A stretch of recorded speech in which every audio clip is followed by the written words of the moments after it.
बिस्मिल्लाहिर्रहमानिर्रहीम। जैसा कि आप सब जानते हैं, आज हम 2 मार्च को हमेशा ही भैंस का दिन मनाते हैं।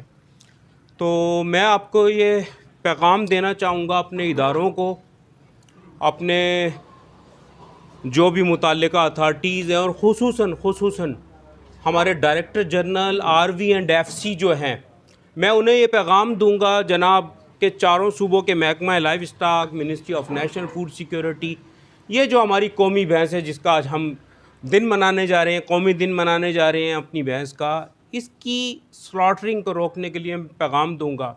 ये मेरे तमाम किसान भाई यहाँ मौजूद हैं।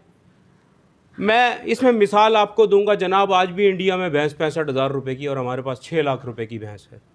उसकी बुनियादी वजूहात है नस्ल कुशी।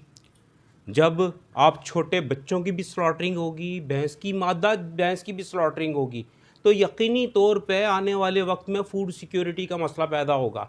तो मैं उम्मीद करता हूँ कि मुतल्लिका अथॉरिटीज़ बशमूल आरवी एंड एफसी इसका नोटिस लेंगे।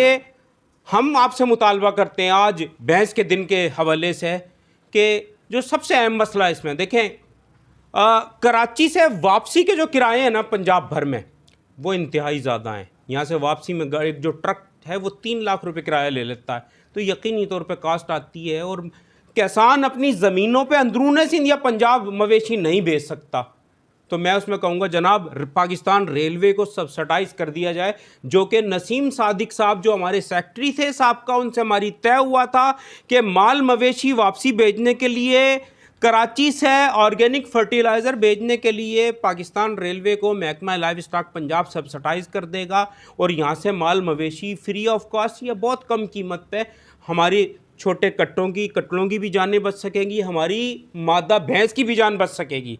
तो मैं आपसे अपील करता हूँ आज के दिन की मुनासिबत से कि फौरी तौर पे इन मादा जानवरों की जानें बचाने की कोशिश की जाए। माल मवेशी को दोबारा रिसाइकिल करने के लिए किसानों को आसानी फराहम की जाए ताकि किसान अपनी ज़मीनों पे मवेशियों को रिसाइकिल करने के लिए भेजें।